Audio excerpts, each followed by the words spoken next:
You have a dedicated headlight button, push that to turn the headlights on and off. Then you hold the power button to turn the display on. Now to fully turn the actual display on, you have NFC, so you have to put the NFC chip onto the screen. And I noticed that sometimes it's quick and sometimes it's very slow. You guys can see that in my practice. On one time I got it pretty quick, and then the other time I got it and it took me a while to kind of get it registered. And then underneath that power button, you do get an I button, and that's to go through all your modes. So you can see your average speed. They also have voltage on the screen, and then you have a bunch of other stuff that you can look at based on your ride and what you want to see. On the right hand side of the handlebars, you have the standard traditional Shimano 7-speed. Those are on almost every single e-bike out there nowadays. And you have a half twist throttle and the same grip you had on the left side, basically just cut in half. Now the most interesting thing about this bike is how the battery is set up. You're gonna see that we do have a 23 amp hour battery, 1,104 watt hours.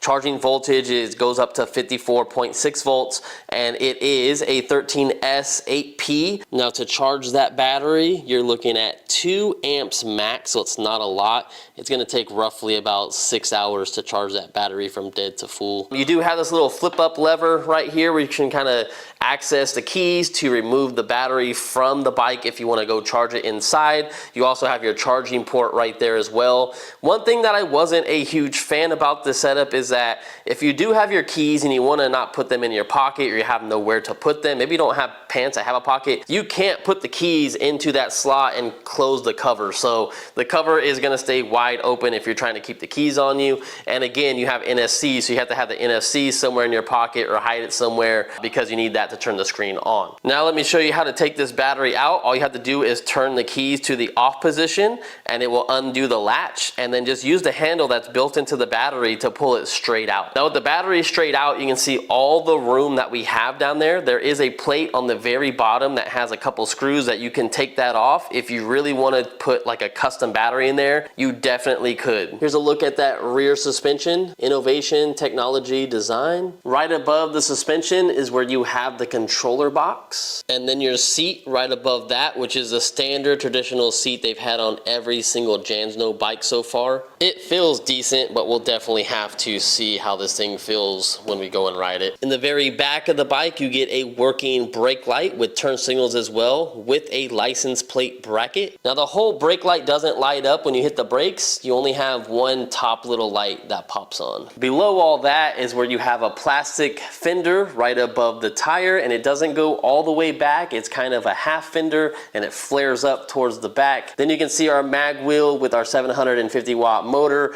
There are some labels on there if you want to screenshot that to the motor. Then you can see our Shimano 7-speed right there with our Shimano churny derailleur and our derailleur guard, and then you can also see the cable to disconnect the motor running right off of that. Getting into the bike's weight, this thing is 88.1 pounds without the battery, and it is 95 pounds with the battery.